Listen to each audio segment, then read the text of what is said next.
Hi guys, and we're still in editing masks, and I'm sure you're becoming a professional in mask editing. Later on, you'll apply some gorgeous effects.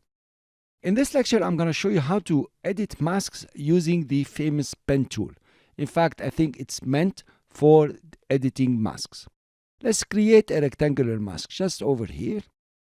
Let's go for the selection tool, open the masks so we can see, and click inside to start editing the mask itself. Let's go now for the pen tool and see what we have as options. You have the pen tool, and notice you have add vertex tool, delete a vertex, and convert vertex, and the feathering. They are very interesting. Let's go for the pen tool to start with. If you are on a point, you can click and move it around. Okay, you're using the pen tool, huh? Okay, I will undo. If you come to a line where there are no points, notice how the pen tool is showing you a plus. If you click once, it will add a linear point or a linear vertex. If you click and drag, here you are, you have a linear point added. Come to this side, you can add another linear point. One click only. Okay, guys? So this is how to add linear points. Let me undo all this.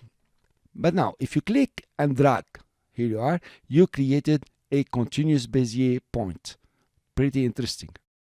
If I come to the first vertex, you notice it has created a Bezier on one side.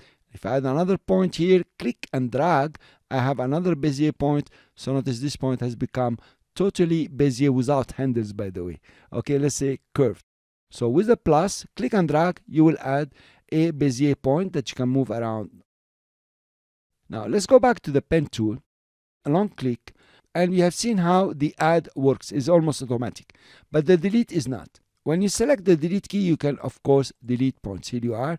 You can delete all of them if you like. Now you have a famous tool here. My favorite is Convert Vertex tool. What I will do is to delete this mask completely and create another rectangular mask. Okay, fine. Let's pull it up here. Then with the selection tool, I click inside to deselect all the points. Then let's go and select the Convert Vertex tool. Now you know that this point over here is a linear one, is straight, 1, 2. If you click on it, it will convert it to Bezier. That's pretty cool. Do you remember that the handles were continuous Bezier?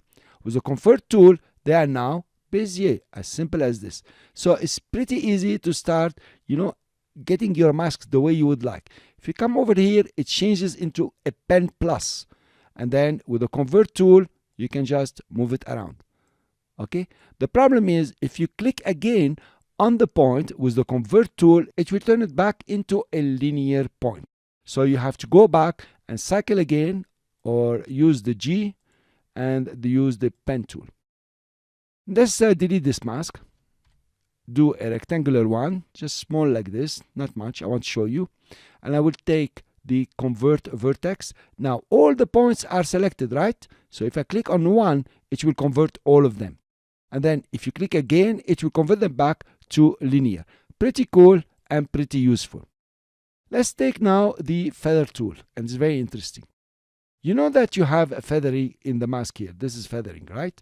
But also it's feathering everything and not under your control. With the feather tool, you can decide where to feather and how to feather. For example, I created a feathering point here and I'm pushing it inside. Remember, we couldn't feather to the inside. Now we can. Now I'm pushing it to the outside. Okay, I feather from here. I'm happy, but I want to feather also from here. Okay, and I want to add the feathering from here. Okay, now I'm playing with the feathering. Of course, you can come and change them. Notice how it's moving.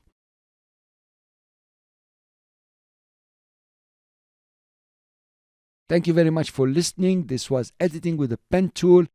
I will see you in the next lecture.